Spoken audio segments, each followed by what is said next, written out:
Mag-aaral muna tayo. Nakalkar ko ito, naalala ko ito po, power supply sira pala nito.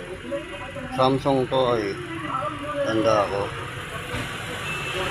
Samsung na 55 ba? Issue na 110 to. Issue na ito ano. Sira itong ano. Trip, nag-ano lang ako, nag-try ako na pag-aralan ko. Dinry ko siya palitan na ito, hindi mubra, sisibak. Ngayon, ang ginawa ko, 110 lang to. Yun, gumagana siya. Ito. Okay na to. Pero hindi na ako naglagay na ito.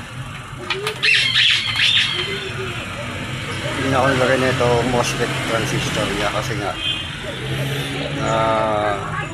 tinry ko siya. Tinry ko lang siya. Yun lang, konti lang ang sasabihin ko dito kasi katulad na ito,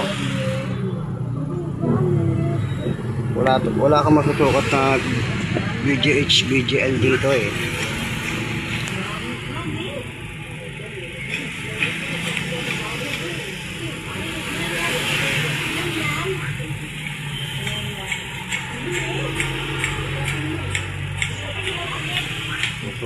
Susukat muna ako. Ito, susukat natin to. Dapat ito VGL, wala siyang supply. Ito ang ano, negative 6. Wala rin supply. Ngayon yan, force on natin yan. Force on natin para magka-supply yung VGH, VGL niya. Force on natin. Maglagay ako ng wire dito para ma-force on lang yan. Hindi ko napapakita kung saan kumukinunik kasi on ko muna. Ngayon,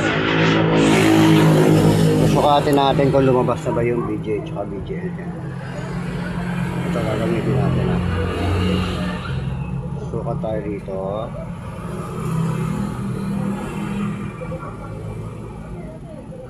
Yun. Yan o. 30 volts. Lumabas na yung VGH yan. Hanapin natin yung negative 6. Yun. Ito yung VGL. Ayun. Lumabas na. Okay. Okay pa tong board. Okay na rin tong board. Power supply sila na ito. 110. Naglagay ako ng ano para matanggal ko lang yung protect na ito para mapalabas ko yung ano. Tapos ito ang supply na ito. Ayan, 16 volts meron na rin. Kanina wala yan. Pag tinanggal ko tong wire mawawala yan. Okay, hanggang dito na lang. Yun lang. Hindi ko na lang papakita kung saan ko disable yung ano yan, yung wire na yan para lang mapalabas yung DC to DC yan. Okay.